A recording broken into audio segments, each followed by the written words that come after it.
Coerced consent as validation. So I saw a post on TikTok by a creator named Kiera Jackson, and she said there are a lot of men who don't like when a woman won't change her mind, when they can't make her change her mind.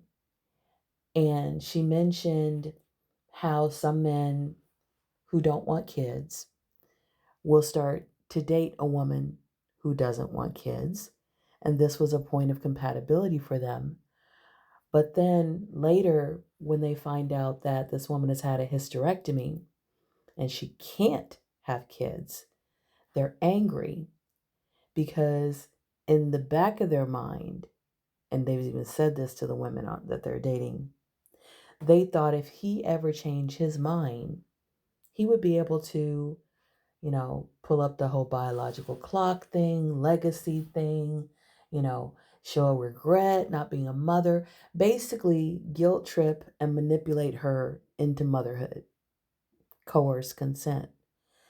And him having this idea in the back of his mind that it was always an option to him, even though she said she didn't want kids, that he could override that, gave him validation. And not being able to do that because she doesn't have the ability to give him children took away that, that ability of his to think he was going to get that validation. And it reminded me of something Cyndi Lauper said in her song, Girls Just Want to Have Fun. Some guys take a beautiful girl and hide her away from the rest of the world. You know, I want to be the one to walk in the sun. Girls just want to have fun. And it reminds me of something else that Trevor Noah said. He said his mom told him that there are some traditional men who act like exotic bird collectors. They pursue independent women only to trap them. And she told him he only wants a woman who is free because his dream is to put her in a cage. So they're attracted to her vibrancy, her flow, her spontaneity, all the things that make her powerful and sensual, but they want her to tone all that down for him. And because it makes him feel insecure at the end of the day, and he wants to control it. And so this shows up in so many ways. Um, it shows up in actual consent in, the intimate act when men really push a woman into it. It shows up in so many other things that men push women into. And again, I think it's this idea, and you see a lot of rhetoric on the internet now about, if she really likes you, she'll do whatever you want. If she really likes you, she'll not have any standards.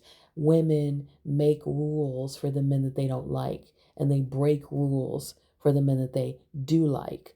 So he wants her to break rules for him, her own rules, her own boundaries, because that's going to prove to him that he's that guy. He's that guy that's really liked. He's that guy that doesn't have to follow any rules. He's that guy who gets the exceptions.